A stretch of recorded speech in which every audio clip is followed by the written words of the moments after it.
6 ways hormonal imbalance can put you at risk for hiatal hernia. First, you have less good bacteria in your gut.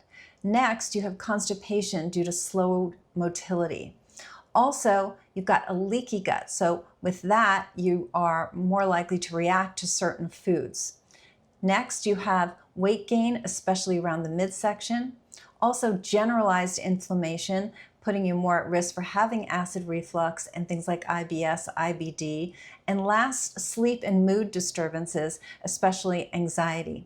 All of those factors are risk factors for creating hiatal hernia syndrome. So let's delve into them.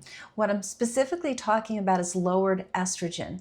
Now, we used to think of lowered estrogen as happening to women in menopause, which it absolutely does, but perimenopause, we are finding, can start in your early 40s, not age 50 like it used to. Now, there's a lot of environmental reasons for that, but nevertheless, it is true. So with that lowered estrogen, as I said, we've got those 6 factors, but I want to get into them a little bit deeper for you.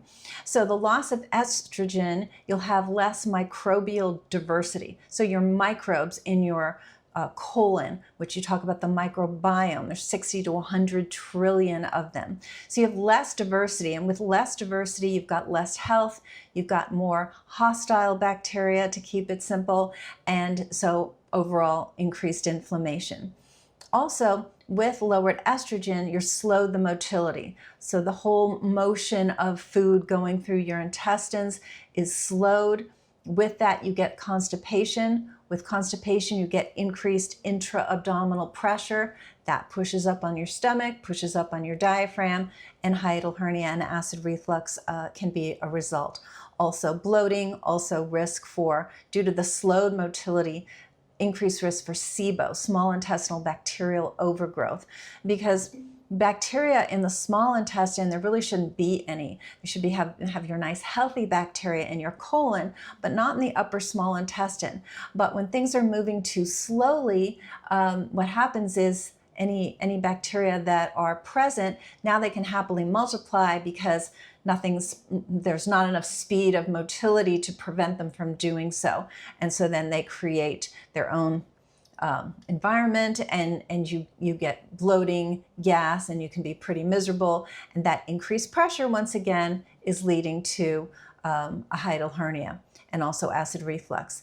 Also, you get a leaky gut because estrogen supports the lining of your gut.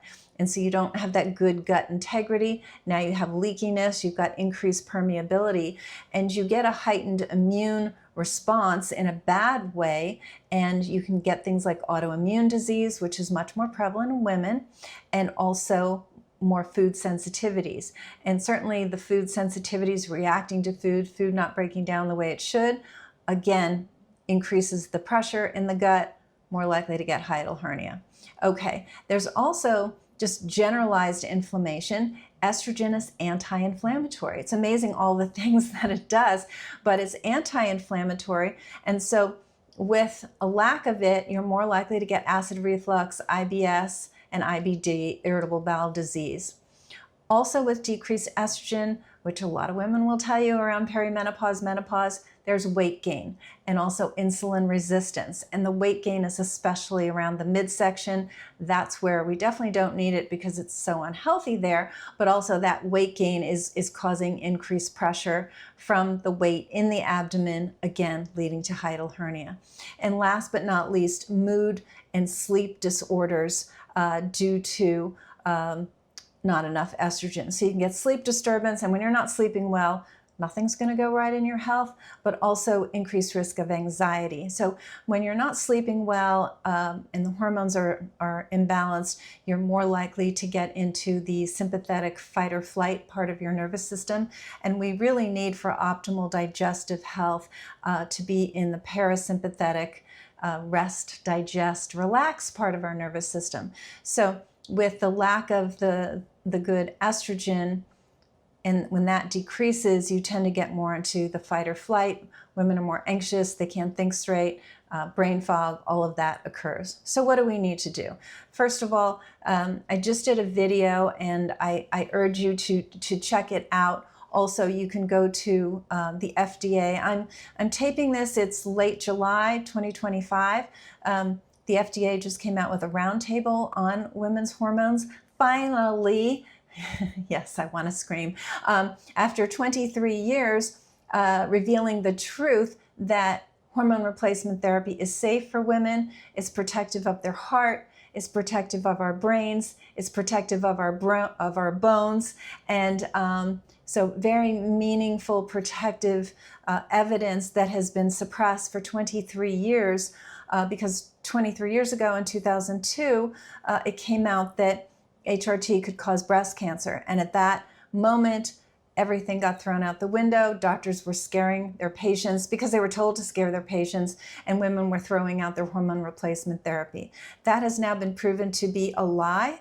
The researcher of the actual study that said it was causing this now has admitted, only privately, but the research is out there and now been delved into, that there was no statistical significance for him to say that. He blames the media as sort of getting over exuberant about this fear factor, but of course he did nothing to stand up and say, wait a second, hold on, that's not what I meant. And here 23 years later, he isn't saying that either. Other people are saying it on his behalf.